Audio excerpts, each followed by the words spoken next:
ជំរាបសួរសំណួរទី1គឺឈីសំណួរបន្ទាប់គឺកំចាត់ឈីហើយភ្នាល់បាជនដើម្បីរុំឈីយកបន្ថែមហើយលាយវាហើយបន្ថែមអៃអននិងស្ទីញ៉ាំហើយរីករាយជាមួយវាដំបងហើយរុំនិងបន្ថែមជាមួយស៊ុតនេះនិងលាយនេះហើយចាក់ទៅនេះនិងចៀនជ្រៅវាហើយរីករាយជាមួយវាដំបងដាក់លេងហើយបន្ទាប់មកកិនវាជាមួយនឹងបន្ទាប់មករ៉េបនិងងឿឡា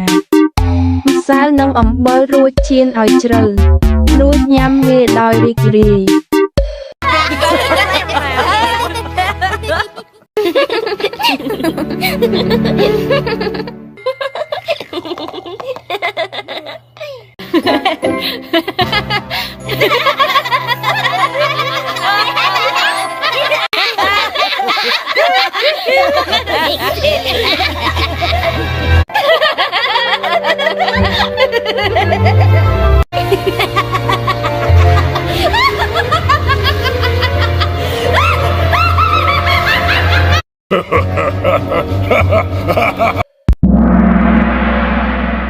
តើអ្នកនឹងញ៉ាំអាហារនេះទេ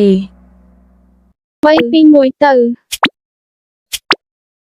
ដំបងដាក់លេរួចកិនវាឲ្យម៉ត់រួចកាត់វាចេញរួចដាក់ជាមួយម៉ូហ្សារ៉េឡារួចរុំបាជុនរួចដាក់ពងមាន់និងម្សៅនិងអំបិលរួចចៀនឲ្យជ្រៅរួចញ៉ាំឲ្យឆ្ងាញ់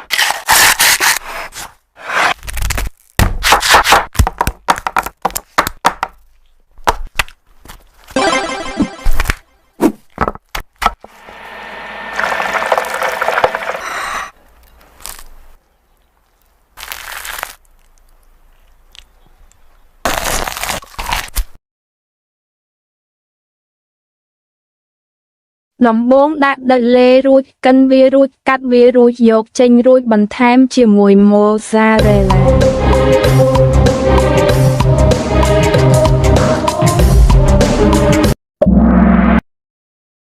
រួចរុំប៊ីចេងរួចដាក់ស៊ុតនិងម្សៅនិងអំបិលរួចចៀនឲ្យជ្រៅរួចញ៉ាំចូលចិត្ត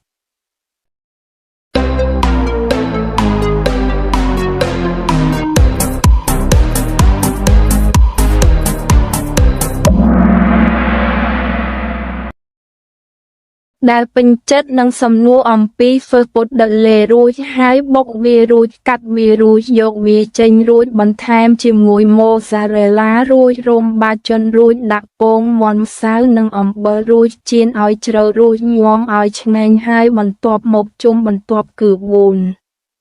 ដែលត្រូវបានរីករាយជាមួយអាហារ4មុខជីស៊ីហើយអ្នកមិនគិតយើងទទួលបានវេទិកាសម្រាប់របៀបក្រុមសម្រាប់ចម្លើយពេលនេះដល់ពេលដែលយើងត្រូវលើកវាឡើងដើម្បីតែដៃពេលនេះវាជាការហូបបាត់បង់ការផ្សាយបន្តផងជួបគ្នាពេលក្រោយហើយជួបគ្នាពេលក្រោយ